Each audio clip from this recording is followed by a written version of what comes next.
الحمد للہ رب العالمین والعاقبۃ للمتقین والصلاة والسلام علی سید الانبیاء والمرسلین وعلی آلہ واصحابہ واہل بیتہ وعلماء ملتہ واہل سنتہ اجمعین، اما بعد، اعوذ باللہ من الشیطان الرجیم، بسم اللہ الرحمن الرحیم۔ ان اکرمکم عند اللہ اتقاکم، صدق اللہ العظیم، صدق رسولہ النبی الکریم۔ قال اللہ تبارک و تعالی فی شان حبیبہ مخبرا وآمرا، ان اللہ وملائکتہ یصلون علی النبی یا ایہا الذین آمنوا صلوا علیہ وسلموا تسلیما۔ الصلاة والسلام علیک یا سیدی یا رسول اللہ، وعلی آلک واصحابک یا سیدی یا حبیب اللہ۔ سارے حضرات مل کے درود شریف پڑھیے۔ الصلاة والسلام علیک یا سیدی یا نبی اللہ، وعلى آلك واصحابك يا سيدي يا خاتم النبيين، اللهم صل على سيدنا ومولانا محمد معدن الجود والکرم وآلہ وصحبہ وبارک وسلم۔ ہر تعریف، ہر توصیف، ہر حمد و ثنا اللہ تعالی جل مجدہ الکریم کے لیے۔ ہر قسم کے درود و سلام نبی اکرم، نور مجسم، شفیع معظم، آقا کل، ختم رسول، دانائے سبل، احمد مجتبیٰ، جناب حضرت محمد مصطفیٰ صلی اللہ تعالیٰ علیہ وسلم کی ذات والا صفات کے لیے حمد و صلوات کے بعد، اللہ تبارک و تعالیٰ نے قرآن مجید میں اس بات کی صراحت اور وضاحت کر دی ہے کہ تم سب ایک ماں کی اور ایک باپ کی اولاد ہو۔ قبیلے تمہارے تعارف کے لیے بنائے گئے، لیکن جو تم میں زیادہ پرہیزگار ہوگا اس کی اللہ کے ہاں زیادہ عزت ہوگی۔ ان اکرمکم عند اللہ اتقاکم، بے شک جو تم میں زیادہ پرہیزگار ہوگا اللہ کے ہاں اس کی عزت زیادہ ہوگی، اس کا اکرام ہوگا، اس کی توقیر ہوگی۔ یہ قرآن مجید کے الفاظ ہیں، ان کی خوبصورتی دیکھیے گا کہ رب فرماتا ہے جو پرہیزگار ہوگا نا اس کی رب عزت فرمائے گا۔ پھر غور کر لیں اس بات پر کہ وہ کتنا عظمت اور رفعت والا شخص ہے جس کی اللہ کی نظر میں عزت ہے، جو اللہ کے ہاں قابل اکرام ہے، مالک کے ہاں۔ عزت، تعظیم اور توقیر یہ مسلمان کا خوبصورت عمل ہے، ان سے ایک اچھا اور خوبصورت معاشرہ جنم لیتا ہے۔ لیکن اگر بڑوں کو تکلیف دی جائے، بزرگوں کی بے ادبی کی جائے، معاشرے میں بگاڑ بھی پیدا ہوتا ہے اور بدصورتی بھی پیدا ہوتی ہے، بدصورتی پیدا ہوتی ہے، بدبو پھیلتی ہے۔ اس سے معاشرے کا حسن مان پڑتا ہے۔ بڑوں کو تکلیف نہ دیں، آزمائش میں مبتلا نہ کریں۔ جس کو اللہ تبارک و تعالیٰ نے ہم سے بڑا کیا ہے، علم میں کیا ہو، عمل میں کیا ہو، تقوی میں کیا ہو، یا ویسے ہی دین کے اندر اس کی داڑھی سفید ہو گئی ہو، اس شخص کا اکرام کریں، اس کو عزت دیں، اس کے ساتھ ادب والا معاملہ کریں۔ یہ چیز سنوارتی ہے مسلمانوں کو۔ آج کل بے ادبی عام ہو گئی ہے۔ معاشرے میں زیادہ پاورفل وہ لوگ ہیں جن کی زبانیں زیادہ لمبی ہیں، جو عزتیں زیادہ اتارتے ہیں، لوگ ان سے زیادہ ڈرتے ہیں۔ اپنے آپ کو ان لوگوں نے بڑا پاورفل سمجھنا شروع کر لیا، بلکہ بدتمیزوں کی ایک اچھی ٹیم تیار کر لی جائے تو انسان بہت بڑا اونچا عہدہ بھی حاصل کر سکتا ہے، معاذ اللہ تعالیٰ۔ یہ رواج اچھا نہیں، یہ انداز درست نہیں ہے، یہ طریقہ کار، یہ خوبصورت لوگوں کا طریقہ نہیں، یہ حسین معاشروں کا یہ انداز نہیں ہے۔ یعنی قومی سطح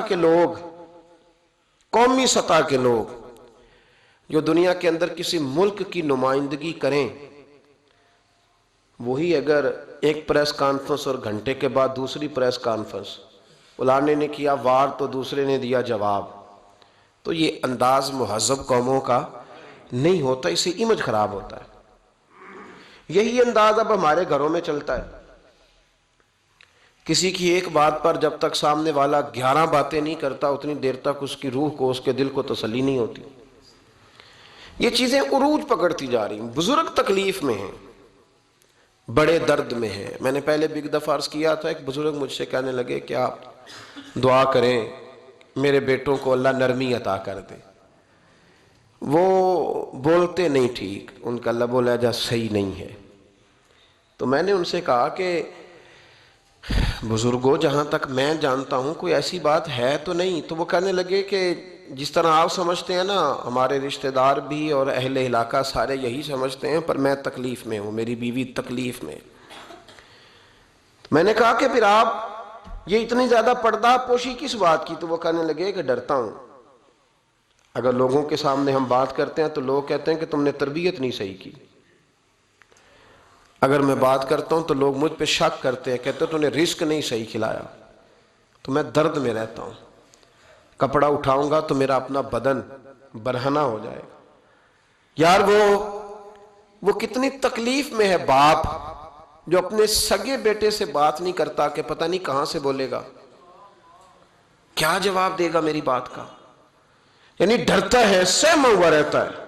ادھر دیکھیں میری طرف کیا کہہ رہا ہوں، اے نوجوان ذرا غور کریں، ان لفظوں کی تکلیف محسوس کریں کہ اماں کہتی ہے کہ بھئی میں نہیں اس سے بات کرتی، اس لیے کہ وہ بڑے سخت جملے کہتا ہے، مجھ سے نہیں سہے جاتے، کوئی اور بات کرے، یعنی جس کی ماں بھی اس سے بات کرتے ہوئے ڈرے۔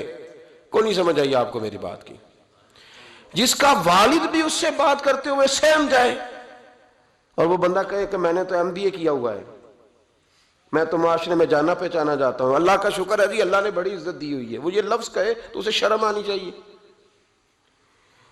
جس کے استاد بھی اسے کام بتاتے ہوئے ڈریں کہ بدتمیز ہے، تو نہیں کرے گا کہ نہیں۔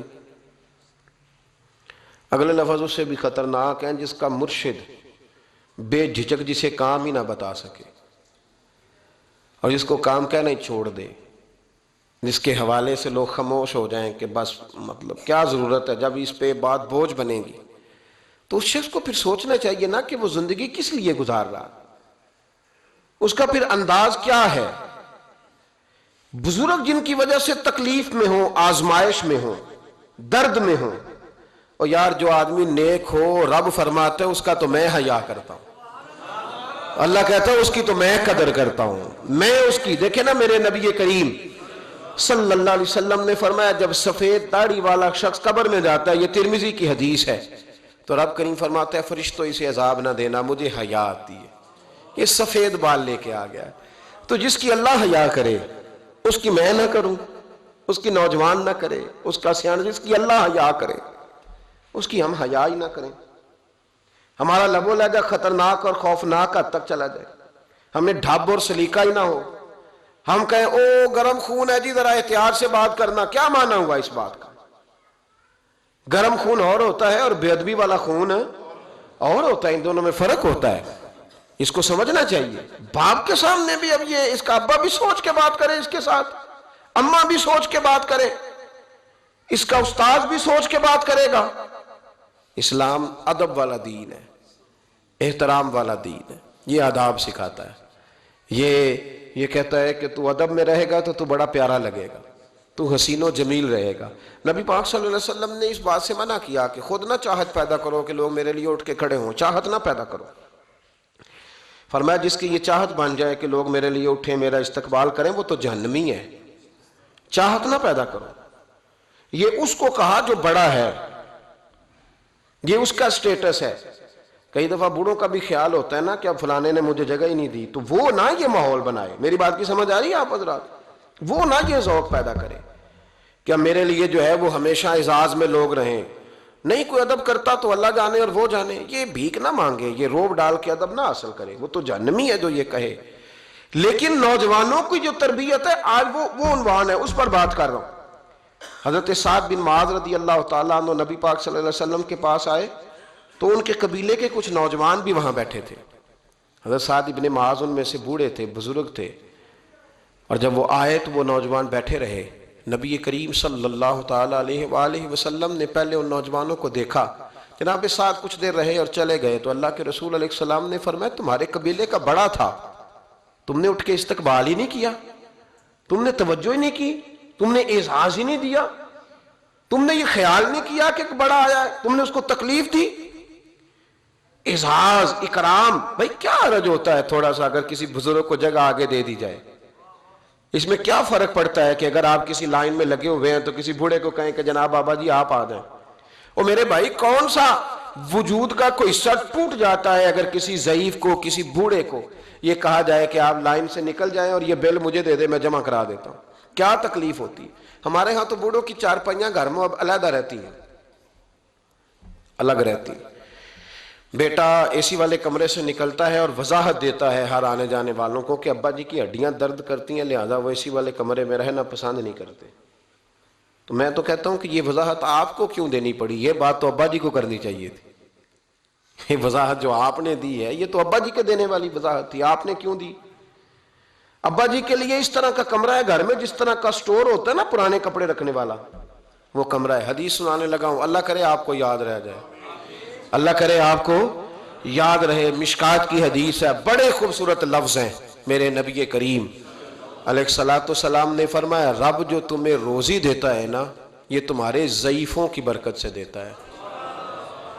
وہ جو 90 سال کی اماں گھر میں ضعیف پڑی ہے نا، اسے سکریب کا مال نہ سمجھنا، تیرے اوپر جو خدا کا کرم برس رہا ہے تو اس بوڑھی کی وجہ سے برس رہا ہے، اس بوڑھی کی وجہ سے برس رہا ہے۔ اور نبی کریم علیہ الصلوۃ والسلام نے ارشاد فرمایا سن اور یاد رکھ، فرمایا رب تم سے ناراض ہوتا ہے، وہ بارشیں روکنا چاہتا ہے، تمہیں قحط میں مبتلا کرنا چاہتا ہے، لیکن تمہارے ضعیفوں کے سبب تمہیں بارشیں عطا کر دیتا ہے، تمہارے کمزوروں کے۔ اس کمزور سے کوئی بیمار بھی مراد لیا جا سکتا ہے، عورت اور بچی بھی مراد لی جا سکتی ہے، بوڑھے لوگ بھی مراد لی ہیں شارحین حدیث نے۔ ان کے سبب سے اللہ تم پر بارشیں برساتا ہے۔ تو جو تیرے لیے ذریعہ بخشش ہیں، جو تیرے گھر میں رزق آنے کا سبب ہے، ان کی باتیں تو لگتی ہیں بری، ان کو تو حکا دے کونے میں بٹھا دیا ہے۔ اور اگر کبھی دل کرے تو تعارف کراتے ہیں آنے والے مہمانوں سے کہ یہ ابا جی ہیں، اس سے زیادہ کوئی ان کا گھر میں کردار نظر نہیں آتا۔ یہ ظلم ہے، یہ زیادتی ہے۔ بوڑھوں کا اکرام کرنا، ان کو پیار دینا، ان کو اعزاز دینا، ان کو ہمیشہ سربراہ بنا کے رکھنا، ان کے ساتھ اس طرح کا رویہ رکھنا کہ جیسے کسی بڑے شان والے آدمی۔ میں اکثر یہ روتا ہوں، میں کہتا ہوں کہ ابے کی بھی عزت ہو سکتی ہے پر شرط یہ ہے کہ ابا امیر ہونا چاہیے۔ اگر تو ہو نا 6-7 مربع زمین کا مالک تو پھر تو پوتے کیا پڑ پوتے بھی پیر دباتے ہیں، لیکن اگر اس بوڑھے بیچارے کو بچوں سے خرچہ لینا پڑے تو پھر اس بیچارے کی کوئی حیثیت۔ ہمارے استاد ایک بات سنایا کرتے تھے، وہ کہتے تھے کہ ایک آدمی نے دعوت پکائی ولیمے کی تو اس نے باہر پہرے دار کھڑے کیے، کہا کوئی غریب آدمی نہ اندر آئے، سارے امیر ہی آئیں۔ اور میرا تجربہ یہ ہے کہ اب غریبوں کو شوق ہو گیا امیروں کو دعوت دینے کا۔ ناراض تو نہیں ہو گئے آپ لوگ؟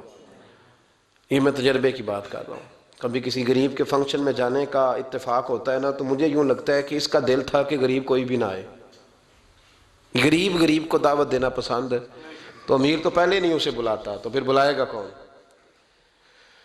اس نے سیٹھ صاحب نے ولیمہ اپنے بیٹے کا کیا تو باہر جو پہرے دار تھے ان سے کہا کہ کوئی غریب آدمی اندر نہ آئے، امیر بندے صرف۔ اور نبی پاک صلی اللہ علیہ وسلم نے ایسے ولیمے پر لعنت برسائی ہے، فرمایا لعنتیہ وہ دعوت جس میں صرف امیر آئیں اور غریب نہ آئیں۔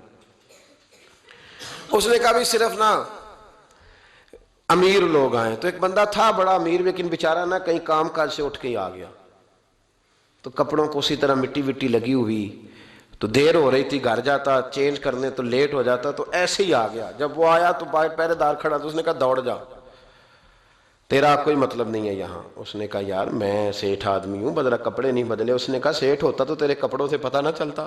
میرے بھائی وہ شخص کہتا ہے کہ میں نے کہا مجھے جانے دو اندر، کہنے لگے تیرے کپڑے نہیں دعوت والے، کہتا ہے میں وہاں سے واپس گیا دوڑا. آپ کو پتا ہے نا کپڑے بھی اب اللہ خیر کرے. ایک سنگی نو میں ایک دن کیا تو کالی اینک لائی سی خیر ہے, کہندا موٹر سائیکل تے کٹا پیندا ہے.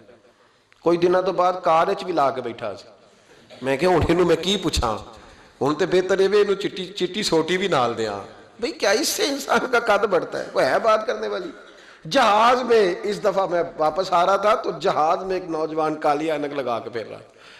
تو اب ڈر لگتا ہے نا, آپ کو پتا ہے کسی سے بات کریں گے وہ کیا جواب دے گا. تو کیا ان چیزوں سے قد بڑا ہوتا ہے آدمی کا کہ وہ تھوڑا سا جناب مطلب باہر آئیں. مجھے تو کمزور لگتے ہیں ایسے لوگ. اپنے لب و لہجے میں, اپنے انداز میں, اپنی طبیعت کے حساب سے, اپنے سٹائل میں آپ زندہ رہیں. یہ سچ ہے اور یہ اصل ہے. یہ سچ ہے اور یہ اپنی زندگی اپنے اسٹیٹس کے مطابق, طبیعت کے مطابق گزارنا, یہی سچ ہے اور یہی اصل ہے. اسی میں انسان کا حسن ہے, اسی میں اس کا وقار ہے. اللہ تعالیٰ سمجھنے کی توفیق عطا فرمائے.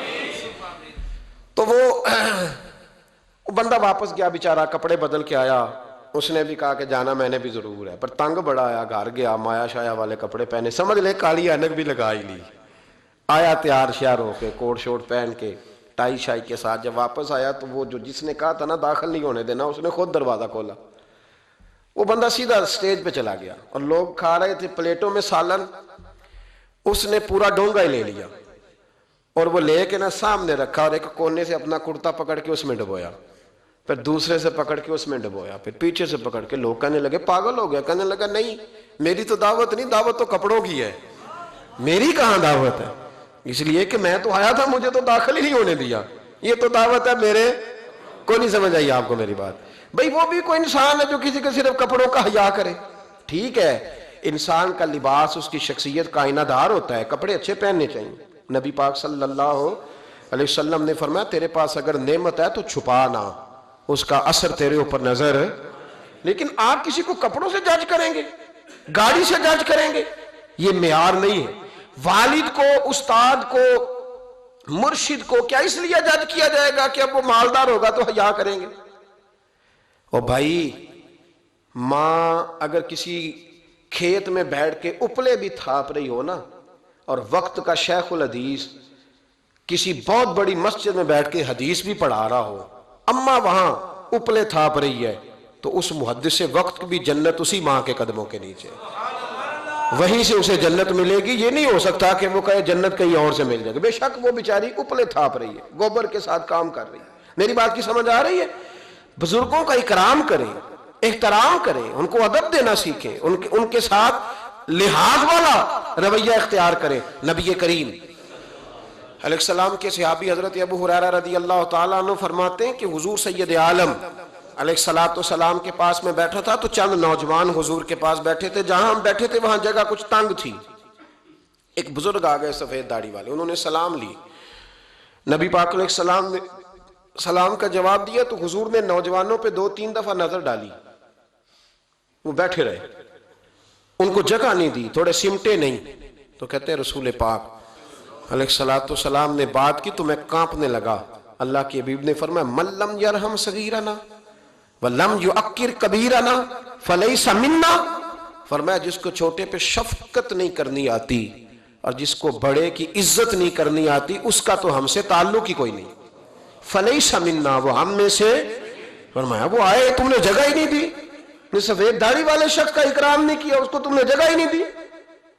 اور ہم لوگ یہ سمجھتے ہیں, یہ نوجوان یہ سمجھتے ہیں کہ ہم نے کون سا بوڑھے ہونا ہے, ہم نے کون سا بوڑھے ہونا, ہم نے تو سدا جوان ہی رہنا ہے. ایک کلرک نے نا ایک دفعہ کسی بہت بڑے رائٹر کو کہہ کہ اپنے نام سمیت, اس نے کہا تھا میرا نام, ایڈریس, فون نمبر سمیت یہ بات اپنے کالم میں درج کر دو. اس نے کہا کہ میں کلرک تھا, تنخواہیں وغیرہ دیتا تھا کسی بینک میں یا کسی ایسے ادارے میں ملازم تھا جہاں میں وہ چیزیں دیا کرتا. تو کہتے ہیں کہ میں وہاں یہ کام کرتا تھا. تو بوڑھے لوگ, آپ کو پتہ ہے ضعیف لوگ آتے ہیں بیچارے پینشن لینے, کسی بچے کی منت کرتے ہیں, وہ لے کے جاتا ہے. بابا جی کو یہ بھی نہیں پتا انگوٹھا کہاں لگانا ہے, فارم کیسے فل کرنا ہے. تو یہ سرکاری عہدوں پہ بیٹھے لوگ معاذ اللہ تنگ ہوتے ہیں اور کئی دفعہ غلط جملے استعمال کرتے ہیں. تو کہا کرتا تھا کہ میں بڑا سخت رویہ رکھتا تھا, اب میری بھی پینشن ہو گئی ہے, اور اب جب میں خود لینے جاتا ہوں نا تو کہتے ہیں جتنے دھکے میں نے یہ تھے اس سے 11 گنا کھا چکا ہوں, پر معافی کوئی نہیں مل رہی. تو لوگوں کو یہ میرا نام لے کے ایڈریس سمیت بتا دیں کہ اگر اپنا بڑھاپا سیف کرنا چاہتے ہیں تو اپنی جوانی محتاط کریں. اگر اپنا بڑھاپا سیف کرنا چاہتے ہیں تو اپنی جوانی، اور بڑھاپے میں باتیں برداشت جوانی میں برداشت ہوتی ہیں، بڑھاپے میں تو لفظ سہے بھی نہیں جاتے، آنسو خود بخود نکل جاتے ہیں جب بچہ بات کرتا ہے. سنو یہ نوجوان یہ حدیث یاد کر لیں، یہ طبرانی میں موجود ہے. میرے نبی کریم علیہ الصلوۃ والسلام نے فرمایا یہ حدیث یاد کر لینی ہے. پڑھیے درود صلی اللہ ہو، پھر کہیے صلی اللہ ہو. چلے تیسری دفعہ بھی پڑھ لیں صلی اللہ ہو. رسول پاک علیہ الصلوۃ والسلام نے فرمایا جو شخص اپنی جوانی میں کسی بوڑھے کی عزت کرے گا، جب وہ بوڑھا ہوگا تو اللہ اسے کئی گنا بڑھ کے اس کی عزت کرائے گا. اس کی کی گئی عزت سے کئی گنا بڑھ کے رب پھر اس کی عزت کرائے گا. نوجوان اکرام کرنا سیکھیں، بزرگوں کا احترام کریں اپنے بڑوں کے ساتھ. اور بڑوں میں جتنے بھی صاحب فضیلت بڑے ہیں، آپ کا جو استاد ہے وہ آپ کے لیے بڑا قابل احترام ہے، بڑا قابل احترام ہے. میں ماسٹر کی ڈگری لینے کے بعد اب بھی کبھی گاؤں میں اپنی پرائمری کے ٹیچروں کو دیکھتا ہوں، اب بھی تو احساس پیدا ہوتا ہے کہ یہ اگر ہمیں وہ الف با تا سا نہ پڑھاتے، شروع کی کتابیں یہ المدہ عام نہ پڑھاتے تو پھر اس سے آگے بھی ہمیں پڑھنا نہ آتا. اور اگر آپ کو اللہ تعالیٰ سمجھ دے نا، توفیق دے، تو یہ سمجھیں کہ جو چھوٹا استاد ہوتا ہے اس کی محنت زیادہ ہوتی ہے. ہاں یونیورسٹی والے جو ٹیچر ہیں وہ تو لیکچر دے کے چلے جاتے ہیں، تو وہ جس نے رٹا لگایا نا پہاڑے یاد کرانے کا، وہ جس نے آپ کو املا لکھنی سکھائی ہے نا، اس کی محنت، اگرچہ اس کی تعلیم میٹرک پی ٹی سی ہے، اگرچہ اب آپ اس سے کئی گنا زیادہ تعلیم حاصل کر گئے، لیکن اصل مشقت اس قاری صاحب کی ہے جس قاری نے آپ کو قاعدہ پڑھایا ہے، جس نے تلفظ ٹھیک کرایا ہے. ابتدائی کتابوں کے اساتذہ کی مشقت زیادہ ہوتی ہے، بڑے لوگ تو لیکچر دے کے چلے جاتے ہیں. تو بھائی ادب کرنا سیکھیں. میرے رسول پاک صلی اللہ علیہ وسلم نے ارشاد فرمایا، حضور فرمانے لگے ایک تیرا باپ وہ ہے جس کی صلب سے تو پیدا ہوا، اور ایک تیرا باپ وہ ہے جس نے اپنی بیٹی دے کے تجھے بیٹا بنایا، اور فرمایا ایک تیرا باپ وہ ہے جس نے تجھے تعلیم دی. وہ تیرا باپ ہے، اس کا اکرام کر، اس کا ادب. اور حضرت مولا علی شیر خدا نے تو شیروں جیسی بات ہی کر دی. بڑے لوگ بڑی بڑی باتیں، اتنی بڑی بات اس موضوع پر میں نے تلاش کیا ہے، میں نے بڑے لوگوں کو پڑھا ہے اس عنوان پر، لیکن اتنی بڑی بات کہیں نہیں ملی. حضرت علی المرتضیٰ رضی اللہ تعالیٰ عنہ فرمانے لگے جس نے مجھے ایک حرف سکھایا ہے وہ میرا استاد ہے، اگر وہ چاہے تو مدینے کے چوک میں کھڑا کر کے مجھے بیچ دے، میں اس کے ہاتھوں بکنے کو بھی تیار ہوں. وہ جس نے مجھے ایک حرف، اساتذہ کا احترام نہیں، اساتذہ پریشان، استاد تو بیچارے روز کٹہرے میں کھڑا ہے، روز کٹہرے میں، روز لوگ اس کو کہتے ہیں کہ جناب آپ نے یہ بات کیسے کر دی، آپ کی جرت کیسے ہوئی. اور جو لوگ، میں ایک کالج میں تھا چند دن پہلے، تو وہاں میرے جاتے ایک جھگڑا شروع تھا کہ جناب ہم کب سے آئے بیٹھے ہیں، تو ٹیچر کہتی ہے کہ یہ پیریڈ ختم ہوتا ہے تو پھر چھٹی دینی ہے، تو پہلے چھٹی دیں چونکہ ماں بدولت آ چکے ہیں. اکرام نہیں. جو قومیں ادب نہیں کرتی وہ تعلیم کبھی بھی حاصل ہے، اور تعلیم حاصل کر بھی لیں تو تعلیم کا فیض نہیں پا سکتے. فیض ادب سے ملتا ہے. امام اعظم ابو حنیفہ، امام ابو یوسف سے کسی نے کہا کہ یہ امام اعظم کیوں ہیں، فرمانے لگے یہ بڑے امام اس لیے ہیں کہ بڑا ادب کرتے تھے، بڑے اس لیے ہیں کہ بڑا ادب. امام صاحب کے ساتھ 4-5 شاگرد بیٹھے تھے، ایک باغ میں آپ تشریف فرما تھے. تو اب تو ہمارے ہاں بڑی آسانی ہے، کتابوں کو آپ کمپیوٹر سے سرچ کر سکتے ہیں، حوالے بڑی آسانی سے مل جاتے ہیں. اب بھی بڑا مشکل ہوتا ہے، کتاب سے ڈھونڈنا بڑا مشکل ہے. ہم اپنے طالب علموں کو کبھی کہتے ہیں نا صرف کتاب ہی ڈھونڈ کے دے دو، تو وہ کہتے ہیں جی اس کو آپ لگایا ہی حروف تہجی کے حساب سے کریں تاکہ ہمیں یہ مشقت نہ کرنی پڑے. آپ اس کو حروف تہجی کے مشورے دیتے ہیں.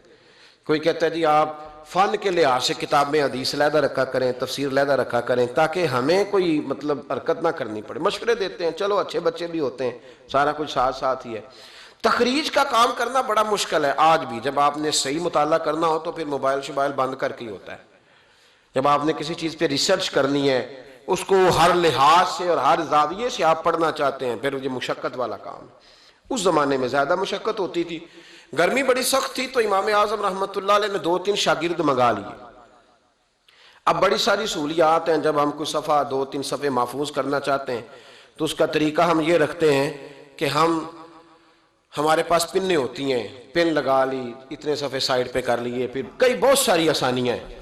اس زمانے کے اندر بڑا مشکل ہوتا تھا، کچھ کاغذ بھی بڑا مہنگا تھا، چیزوں کو سمیٹنا، اور اگر کچھ چیز بکھر جاتی تھی دوبارہ حاصل کرنا ایک مشقت والا کام۔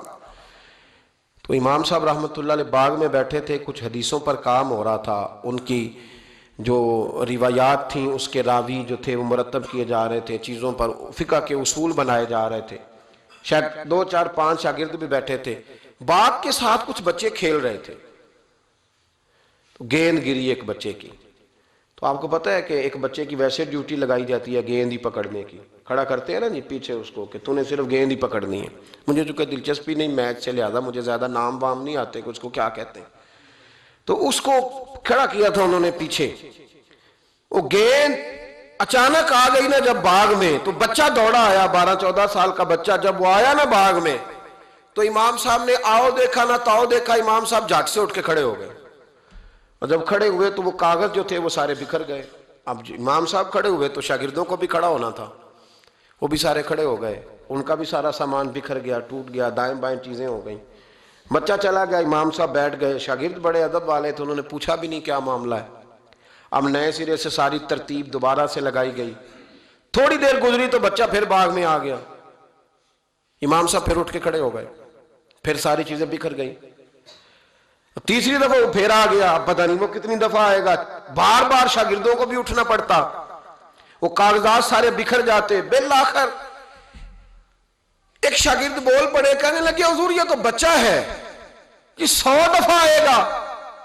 تو امام صاحب نے برجستہ جواب دیا، فرمایا اگر یہ 100 دفعہ آیا نا تو ابو حنیفہ 100 دفعہ اٹھ کے کھڑا ہوگا، میں کھڑا ہوں گا، تمہیں تو نہیں نہ پابند کر رہا۔ کہا حضور ماجرا کیا ہے، کون ہے یہ بچہ؟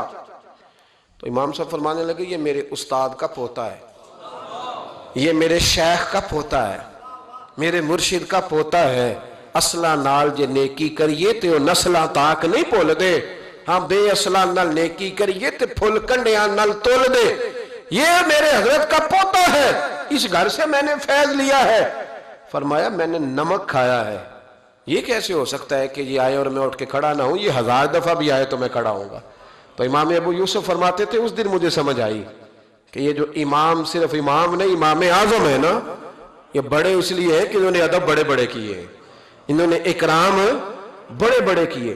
ہمارے ہاں تو اب اتنی پریشانی والا معاملہ، اتنی پریشانی والا سوچ نہیں سکتے، بالخصوص وہ لوگ جن کا بڑا ملت میں اکرام ہونا چاہیے تھا، بڑا اکرام۔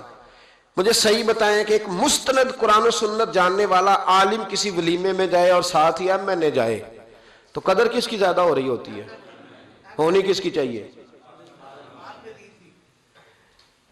یہ تکلیف والا معاملہ ہے، تکلیف والا۔ یہاں ایک استاد کو ہتھکڑیاں لگی تو موم بتی مافیا سارا بول پڑا، اور 2 مہینے علماء کو جیلوں میں رکھا گیا، اور جرم نہیں بتایا گیا، اور قوم کیا کہہ رہی ہے؟ مذاق اڑا رہی۔ کچھ لوگ مذاق کرتے تھے، بھاگ رہے ہیں جی پولیس آ گئی، کس مطلب جرم کیا تھا؟ چور تھے، یہ ڈاکو تھے، اور بہت سارے تو ایسے تھے جو کسی کاز میں، کسی کام میں، کسی ایسی ایکٹیویٹی میں بیچارے شامل ہی نہیں تھے، مدرسین پڑھنے پڑھانے والے، اور ان کو پکڑ کر اندر ڈال دیا گیا۔ اور وہ لوگ جو خود بڑے بڑے دنوں تک سارا ملک بند کرتے رہے، انہوں نے یہ جرم کیا، کوئی پوچھنے والا نہیں تھا، کوئی نہیں تھا، کوئی پیچھے جانے والا نہیں۔ 2 مہینے، اور پھر کہا گیا 20 لاکھ اور پتہ نہیں کتنے لاکھ، اور پھر ڈائریکشن کا نہیں پتا جانا کدھر ہے، زمانہ تو یہ بتایا ہی نہیں گیا۔ تو مجھے بتلاؤ یہ کیا ان لوگوں کا معاشرے میں کیا اکرام رہ گیا، کیا احترام رہ گیا؟ بہت سارے ایسے لوگ ہیں جن کے والد 2 مہینے جیل میں رہے، بچوں نے مدرسوں میں پڑھنا چھوڑ دیا ہے، کہ جو ہمارے ابے کا حشر ہوا ہمارا بھی تو وہی ہونا ہے نا، پڑھنا چھوڑ گئے طالب علم، انہوں نے کہا جی ہم سے نہیں یہ کام ہوتا۔ تو روز سیمینار کرتے ہو، یہ تھوڑے دن پہلے کراچی میں سیمینار تھا کہ ہرن کی پیدائش کم ہو گئی ہے، تو ایسے اقدامات کیے جائیں کہ ہرن جو ہے وہ زیادہ پیدا ہو، بہت بڑا سیمینار منعقد کیا گیا۔ آپ کو نہیں پتا کہ علماء کم رہتے جا رہے ہیں؟ پتہ ہے آپ کو؟ ڈھونڈنے سے عالم نہیں ملتا، بستیوں کی بستیاں خالی ہیں۔ کیوں؟ اس لیے کہ جو حشر کرتے ہیں نا ہم، خود ساری زندگی جو مرضی کرتا رہے، اور کسی عالم کا ننگا سر بھی دیکھ لے تو وہ 20 جگہ پہ 20 سے ہم جا رہے تھے تھوڑے دن پہلے لاہور، تو آگے گاڑیوں کی بریک لگ گئی، گاڑیوں کی بریک لگی تو بچے نے بریک لگا دی گاڑی کی، تو پیچھے سے ایک ڈرائیور نے آ کے دھڑام سے گاڑی ماری، اڑا دیا سارا کچھ پیچھے سے، سب ختم۔ اب اس کی سواریاں کہنے لگی کہ ہم تجھے وہاں سے کہتے آ رہے ہیں کہ تو چلاتا ادھر ہے دیکھتا ادھر ہے۔ بچے جلال کرنے لگے تو میں نے ان کا بازو تھام لیا، میں نے کہا پتر ہم جو کام کرتے ہیں نا یہ بڑا مظلومیت والا کام ہے، تم نے 2 منٹ بھی کسی سے بات کر لی نا، حالانکہ غلطی ساری اس کی ہے، اور ہم نے اسے کچھ بھی نہیں کہا، اس کی سواریاں ساری اس کے گلے پڑ رہی تھی کہ جو تو دیکھتا ادھر ہے چلاتا ادھر ہے، ساتھ میسج لکھ رہا ہے، تو ساتھ موبائل سن رہا ہے، تو کتنا پاگل ہے، کتنے لوگوں کی جان خطرے میں ڈال۔ تو میں نے کہا بیٹے تم ایک بات بھی کرو گے تو اس کی ویڈیو بن جائے گی کہ یہ دیکھیں جی پیر صاحب تبلیغ کرتے ہیں، ان کا حال دیکھیں، یہ فٹافٹ معاملہ یہ، اور یہ اتنا سخت معاملہ، اتنی اذیت ناک یہ مسئلہ ہوتا جا رہا ہے، اتنا کربناک ہے یہ معاملہ، کسی نے کسی سے ہاتھ نہیں ملایا تو شور ہو گیا، یہ بازو دکھنے لگتا ہے۔ آپ یقین کریں بیٹھے رہتے ہیں نا، جب کسی مجلس میں جاتے ہیں تو ہزاروں لوگوں سے ملنا پڑتا ہے، اور سنگی اپنے حساب سے ملاقات کرتے ہیں، کچھ بڑے عقیدت مند ہوتے ہیں، اور جب تک پورا بازو اپنے قریب نہ کر لے تب تک سلام میں بھی مزہ نہیں آتا۔ تو اب آپ کہہ نہیں کچھ سکتے، آپ چونکہ آپ دین کی بات کرتے ہیں، آپ خبردار، آپ بالکل ہلیں گے نہیں، آپ کو ہر جگہ پورا اترنا ہے۔ تو یہ اتنا گھٹن والا موقع، کیونکہ آداب نہیں رہے، کیونکہ ہم تکلیف دیتے ہیں، ہم آزمائش میں ڈالتے ہیں، ایسے ایسے جملے لوگ کستے اور کہتے ہیں کہ جن کا کوئی مطلب جواب ممکن ہی نہیں، آپ دے نہیں سکتے، آپ کس طرح کر کے اس کا جواب دیں گے؟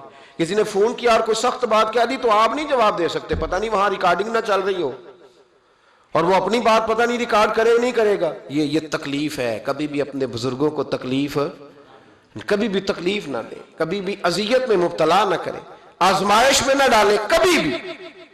اور میں طالب علموں سے کہتا ہوں، میں کہتا ہوں تمہیں کیا ضرورت ہے کبھی کبھی، اور الحمدللہ یہ چند لوگوں کی بات کر رہا ہوں ورنہ اللہ کا فضل ہے، عزت کرنے والوں کی تعداد زیادہ ہے، پیار کرنے والوں کی تعداد زیادہ ہے، اور کرم کے ساتھ دیکھنے والوں کی تعداد زیادہ ہے، اللہ کا فضل ہے، زیادہ ہے لوگ۔ لیکن میں طالب علموں سے کہتا ہوں، میں یہ حدیثیں اکثر بیان نہیں کرتا کہ کہیں میرے دل میں یہ خیال نہ آئے کہ میں بھی ایسا ہوں، میں اس درجے کا بندہ نہیں ہوں، الحمدللہ صحیح کہہ رہا ہوں، میں اس درجے کا نہیں ہوں۔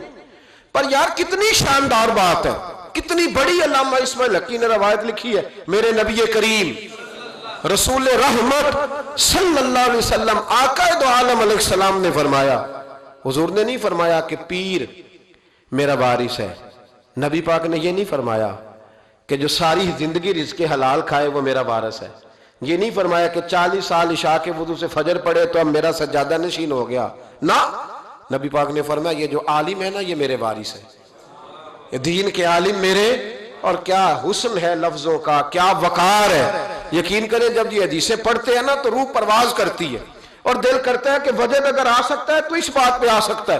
میرے مصطفیٰ کریم علیہ السلام نے فرمایا جس نے کسی عالم کی مدد کی سمجھے میں نے اپنے نبی کی مدد کی، فرمایا جس نے کسی عالم کو سہارا دیا وہ سمجھے میں نے اپنے نبی کو سہارا دیا، اور حضور فرمانے لگے جو کسی عالم کی صحبت میں بیٹھا وہ سمجھے میری صحبت میں بیٹھا ہے، اور حد ہو گئی، نبی کریم علیہ السلام نے فرمایا جس نے عالم کی زیارت کر لی سمجھے اس نے میرا دیدار کر لیا، اور فرمایا عالم کا چہرہ دیکھتے رہنا بھی عبادت ہے، اتنا بڑا درجہ۔ اور جہاں جناب موم بتی مافیا ٹی وی پہ بیٹھے ہوئے لبرل لوگ، لبرل بے دین، یہاں تو کسی کی عزت محفوظ نہیں۔ تھوڑے دن پہلے ایک بڑے مشہور اینکر کی مجھے ویڈیو دکھائی بچوں نے، علامہ اقبال کو برا بھلا کہہ رہے تھے، علامہ، اور بڑے غلیظ، سنا ہے آپ نے بھی، نام لینے کی ضرورت تو نہیں، پتہ نا جی میں بات نہیں کرتا جی، کسی ہم ذکر نہیں کرتے۔ میرا عرض کرنے کا مقصد یہ ہے کہ آپ اقبال مصور پاکستان، محسن پاکستان، اور ٹی وی پر بیٹھ کر آپ جب ایسی ہستیوں کے بارے میں جملے کسیں گے پیچھے کیا رہے گا؟ تکلیف نہ دیں، کم از کم جو چلے گئے ان کے بارے میں تو نبی پاک نے فرمایا اذکروا محاسن موتاکم، جو مر جائے تو اس میں تو کمزوری ہو بھی تو اس کا ذکر نہ کرو، اس کی صرف اچھی اچھی باتوں کا ذکر کرو۔ یہ ظلم ہے، یہ زیادتی ہے، خیال فرمائیں اپنے گزر۔ دیکھیں نا داتا علی اجویری رحمت اللہ علیہ، پتہ کتنا بڑا شخص ہے، غوث اعظم جیلانی رحمت اللہ علیہ کا ایک قول ہے، آپ فرماتے ہیں کہ اگر میں علی بن عثمان حجویری کے زمانے میں ہوتا تو ضرور ان کی صحبت میں بیٹھتا، یعنی غوث پاک کہتے ہیں۔ چلو ہم تو داتا صاحب ویسے بھی نہیں جاتے، کبھی مال لینے لاہور گئے ہو نا تو باہر ہی کھڑے ہو کے کچھ لوگ سلام کر لیتے ہیں. کچھ لوگ کہتے ہیں جی میں نے پورے سال میں ایک پورا بندہ وہاں سجدہ کرتے دیکھا ہے, ایک پورا. تو میں کہتا ہوں جو ہر نماز کے وقت وہاں ہزاروں نماز پڑھتے ہیں وہ نہیں نظر آئے؟ جو ہزاروں لوگ وہاں جمعہ پڑھتے ہیں وہ نہیں دکھے تمہیں؟ جو سارا دن قرآن پاک کی تلاوت ہوتی ہے وہ نہیں نظر آئی؟ عجیب معاملہ. ایک صاحب مجھ سے کہنے لگے کہ داتا تو اللہ ہے. میں نے کہا اللہ کے 99 ناموں میں داتا نکال کے دکھاؤ, ہے کہیں؟ بولے لفظ ہی فارسی کا ہے. کیا عجیب, مطلب ایسی منطق ہے لوگوں کی جو سمجھ سے بالا تر ہے. بھئی لفظ داتا اللہ کے 99 ناموں میں موجود نہیں ہے. داتا کا معنی آپ کیوں وہ کرتے ہو؟ پھر تو آپ کہیں گے کہ اماں سے بھی روٹی مانگنا جائز نہیں, کیونکہ داتا کا معنی دینے والا ہے. تو اماں روٹی پکا کے دیتی ہے کہ نہیں؟ ابا پیسے دیتا ہے کہ نہیں؟ عجیب فلسفہ ہے لوگوں کا, ہر بات کا الٹ مطلب. بزرگوں تک کو لوگ تکلیف دیتے ہیں, اذیت دیتے ہیں, آزمائش میں مبتلا کرتے ہیں. اور ایسی اعلیٰ حضرت فاضل بریلوی رحمت اللہ علیہ کے چھوٹے صاحبزادے تھے, حضور مفتی اعظم ہند مولانا مصطفیٰ رضا خان صاحب رحمت, 1.25 کروڑ آدمی مرید تھا, اور حضرت کے لاکھوں میں محدثین شاگرد تھے. لیکن تنقید کرنے والے کو موقع مل جاتا ہے نا. حضرت بڑی دور گئے تھے ایک جگہ پہ, بڑی دور. تو ایک سیٹھ صاحب کہنے لگے کہ میرا بڑا دل کرتا ہے کہ وہ میرے گھر میں قیام کریں, بڑی میری خواہش ہے. کہ چلو ٹھیک ہے آپ کے گھر قیام کرتے ہیں. حضور مفتی اعظم نا رات کو ان کے گھر میں قیام کیا. اب مسافر کے لیے تو اللہ تعالیٰ نے نماز آدھی کر دی ہے. 4 فرضوں والی نماز ہے تو رب کریم نے 2 فرض کر دیے. سنتوں اور نفلوں میں اجازت دے دی, پڑھے کوئی تب بھی ٹھیک ہے, نہ پڑھے تب بھی ٹھیک ہے. تو اب فرض جہاں کم کر دیے گئے تو حضور مفتی اعظم اس گھر میں مہمان تھے, سارا دن کی تھکاوٹ تھی. تو جہاں اللہ تعالیٰ نے فرض کم کر دیے وہاں آپ کسی پہ پابندی لگائیں کہ اٹھ کے تہجد بھی پڑھے. آپ نے عشاء کی نماز پڑھی, آرام فرمایا, فجر کے وقت اٹھے.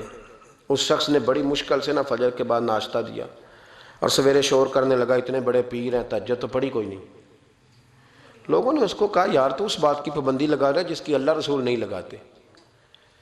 تو سفر کے اندر تو فرض نماز کو اللہ تعالیٰ نے اجازت دے دی ہے, تو نفلوں کی کہنے لگا جی نہیں مجھے نہیں سمجھ آئی بات کی. انہوں نے کہا کہ تمہیں پتہ ہے حدیث کیا ہے؟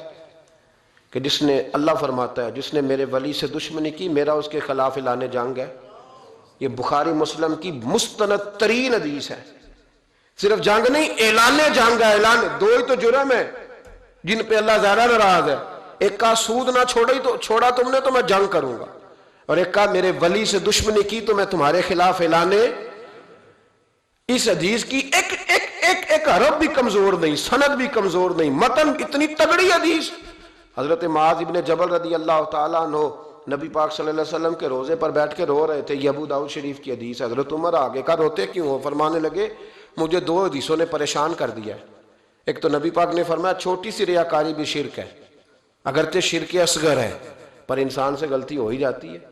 اور دوسرا حضور نے کہا ہے کہ جس نے ولی سے دشمنی کی میرا اعلان جنگ ہے. تو عمر مجھے کیسے پتا چلے گا کہ کون ولی ہے؟ حضرت عمر نے کہا بہتر یہ ہے کہ تو سب کی عزت کیا کر, سب کا اکرام کر. لیکن یہاں تو لوگ معاف ہی نہیں کر رہے. غوث پاک پر بھی فتویٰ ہے, داتا علی اجویری پر بھی فتویٰ ہے, خواجہ معین الدین, پتہ نہیں یہ کون سا دین ہے, کون سا مذہب ہے جس میں پچھلا کوئی بھی ٹھیک نہیں تھا, جو آج پیدا ہوا صرف وہ ٹھیک ہے. جو جتنا زیادہ بدتمیز ہوتا ہے اتنا زیادہ عروج پاتا ہے. تو میں کہتا ہوں امام بخاری کو بھی نہیں مانتا. کیوں مانا تو نے امام بخاری کو؟ امام بخاری کو مانو گے تو بخاری مانو گے, امام مسلم کو مانو گے تو مسلم شریف کو. کیا فلسفہ ہے؟ بغیر کسی امام کے تو حدیث تک پہنچ ہی نہیں سکتا. جانا ڈائریکٹ جا کے لے نبی پاک سے حدیث, امام بخاری کے بخیر لے تیرا پتہ چلے. جب امت میں جتنے لوگ گزر گئے سینکڑوں سالوں میں وہ سارے غلط تھے, جو آج پیدا ہوا وہ ٹھیک ہے. کوئی ٹی وی پہ بیٹھ گیا, کوئی یوٹیوب پہ بیٹھ گیا, سارے غلط تھے جی میں نیا آیا ہوں میں ٹھیک ہوں. یہ کیسے ہو سکتا ہے؟ بدتمیزوں کو عروج ملے گا. تو نبی کریم علیہ السلام نے فرمایا اللہ کا اعلان جنگ ہے, یہ بخاری مسلم ہے, یاد رکھنا. کبھی ذہن میں بھی کسی اللہ کے نیک بندے کے بارے میں برا خیال نہ پیدا کرنا. اعلان جنگ ہے رب کریم کا. تو کہنے لگا جی تہجد ہی نہیں پڑھی. لوگوں نے بڑا سمجھایا کہ یار کوئی بات تو نے غیر شرعی دیکھی ہے تو وہ کر, لیکن تو جہاں بیٹھتا ہے غیبت کرتا ہے, جہاں بیٹھتا ہے کوئی غیر شرعی بات دیکھی ہے تو بیان کر. ہم کہنے لگا جی نہیں, اتنا چونکہ بڑا سیٹ تھا، جب اسے اتنی زیادہ بات کی تو حضور مفتی اعظم ہند کو تکلیف ہوئی. جاگ رہے ہیں آپ لوگ؟ آپ رو پڑے، فرمانے لگے اسے ایسا نہیں کرنا چاہیے تھا. میری کوئی غلط بات دیکھتا تو تبصرہ کرتا. آپ کی آنکھوں میں آنسو کیا آئے؟ اس کے گھر میں تو آگ لگ گئی. کہتا ہے صرف وجود کے کپڑے بچے، باقی ہر شے جل گئی. اور پھر میں 2 سال محنت کرتا رہا کہ دوبارہ میرا گھر، میرا کاروبار مضبوط ہو جائے، نہ ہو سکا. پھر ایک دن تڑپا تو کسی نے کہا وہاں چلا جا، معافی لے لے. تجھے پتا ہے جب کوئی ولی کا بے ادب ہوتا ہے تو پھر رب اس کا کیا حال کرتا ہے. وہاں چلا جا، بچ جائے گا. آیا حضور مفتی اعظم کی خدمت میں، دروازے پہ داخل ہوا تو آپ فرمانے لگے تو نے اچھا کیا تو آ گیا، اور اب تجھے معافی مانگنے کی ضرورت نہیں، جا میں بغیر معافی مانگے ہی تجھے معاف کرتا ہوں. وہ کہتا ہے اگلے دن سے ہی میں نے اپنا رویہ. حضرت جنید بغدادی، یہ داتا صاحب نے لکھا ہے. حضرت جنید بغدادی نے نا ایک نوجوان کی تربیت کی، اسے پڑھا. ادھر دیکھیں میری طرف. جنید بغدادی نے اسے تعلیم دی. وہ اکثر آتا، آپ پڑھاتے، پیار کرتے، محبت کرتے. تھوڑی سی نا چند باتوں کی اسے خبر ہو گئی، علم ہو گیا. پھر آہستہ آہستہ اسے نورانی خواب بھی آنے لگ گئے. پھر آہستہ آہستہ اسے سمجھ لگنے لگ گئی کہ اب میں نہ کچھ ہوں. پرواہ کو نہیں ہوتی رب کریم کے بندے کو، موج کرے کوئی. ایک چاہت کرنے والا جاتا ہے تو کئی درجن اللہ عطا کرتا ہے. لیکن نہ صرف اتنی تکلیف ہوتی ہے کہ میری ہاتھوں کے تراشے ہوئے مٹی کے صنم آج بت خانے میں بھگوان بنے بیٹھے ہیں. یہ ذرا تکلیف ہوتی ہے کہ اس کو وہ پتھر جن کو سکھائی تھی قوت گویائی ہم نے، وہ جب بولنے لگے تو ہم پر ہی برس پڑے. یہ ذرا اچھا نہیں لگتا. یہ تکلیف ہوتی ہے کہ یہ کیا انداز ہوا، ہم ہی سے کھا کے ہماری بلی ہمیں میں ہوں. یہ ذرا بات تھوڑی سی بات ہی، یہ ذرا اچھا نہیں لگتا. یعنی میرے ہاتھوں کے تراشے ہوئے مٹی کے صنم دیکھو آج بت خانے میں بھگوان بنے بیٹھے. تو وہ کہنے لگا کہ میں تو اب اوپر چلا گیا ہوں حضرت جنید بغدادی سے. کبھی کسی کو کوئی بات سناتا، کبھی کوئی سناتا، کہتا وہ تو ابھی وہیں ہیں، تبلیغ کر رہے ہیں، یہ کر رہے ہیں. تو میں تو رات خواب میں فلانی جگہ بھی ہوا ہوں. تو بہت اونچا درجہ ہے میرا. وہ آہستہ آہستہ جب پر تھوڑے نکلے نا، انہوں نے کہا تو حضرت ہنس دیتے، مسکرا دیتے، کہتے چلو موج کریں. لیکن دل میں تکلیف ضرور تھی. ہوتی ہے تکلیف، کیا کرے، اللہ نے دل جو بنایا. اس میں بعض لوگوں کے بعض جملوں کی بڑی تکلیف. کئی دفعہ تکیے پہ کچھ آنسو گر جاتے ہیں، رضائی پہ منہ دے کے نا کئی دفعہ بندہ روتا ہے کہ یار سارے کر لیتے، تجھے نہیں کرنی چاہیے. لیکن چلو خیر. ایک دن نا وہ زیادہ ہی بدتمیز ہو گیا. اس نے کہا میں نے مرشد کا امتحان لینا ہے، پتہ کرنا ہے آج کتنے پانی میں. اور شیخ سعدی فرماتے ہیں جب اللہ کسی کو رسوا کرنا چاہتا ہے نا تو اسے اپنے نیک بندوں کی پردہ داری پہ لگا دیتا ہے. اور جب ان کے پردے کھولنا چاہتا ہے پھر رب اسے رسوا کرتا ہے. پھر چوکوں چراہوں میں رسوا ہوتا ہے.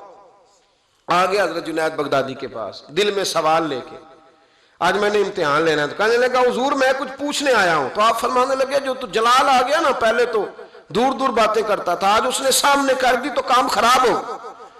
جلال آیا حضرت کو، تو مجھ سے بات کرے گا، میری روٹی کھا کے، میرا نمک کھا کے، میرے ٹکڑوں پہ پال کے، مجھ سے تربیت لے کے میرے سامنے بات کرے گا. فرمایا تو چھوڑ، تیرے دل میں سوال کیا، میں بتاؤں تو کیا پوچھنے آئے، تو فلانا فلانا سوال لے کے آیا تھا.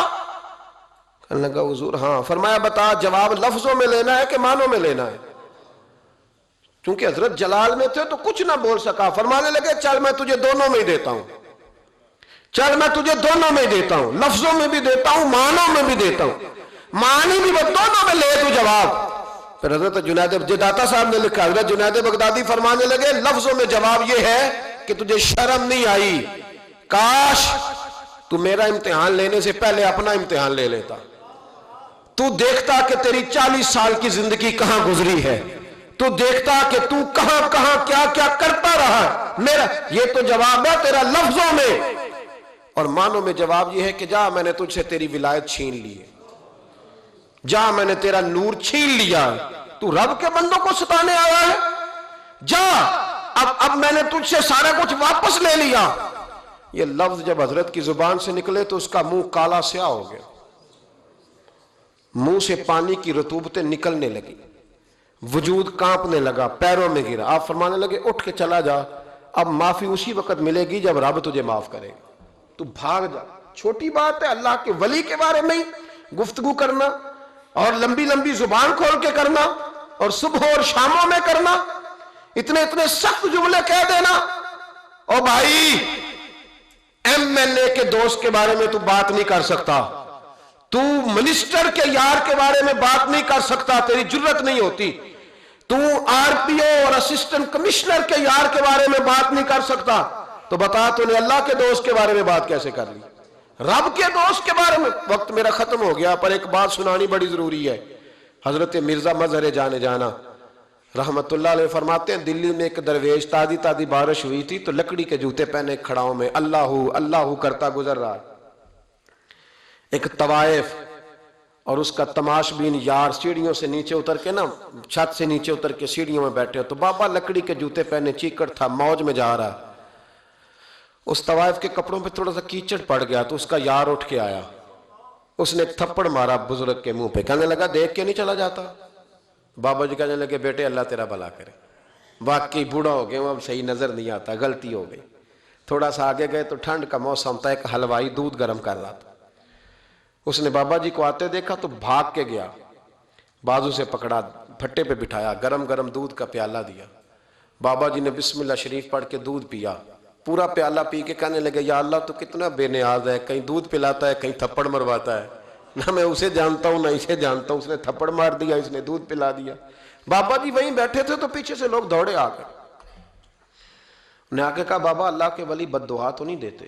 فرمایا کیا ہوا؟ کہا وہ جس نے آپ کو تھپڑ مارا تھا نا, وہ چھت پہ چڑھا ہے, اس کا پیر پھسلا ہے, گردن کے بل گرا, من کا ٹوٹ گیا تو مر گیا ہے.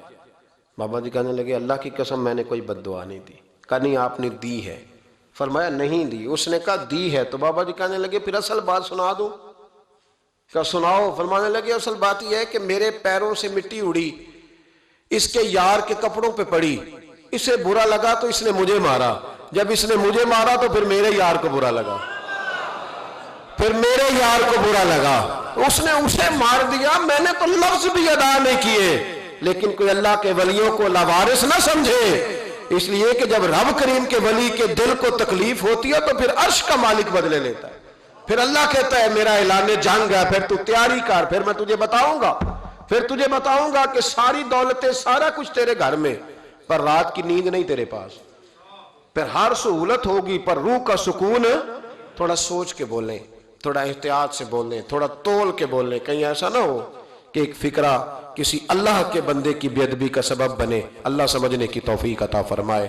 آخر دعوانا الحمدللہ.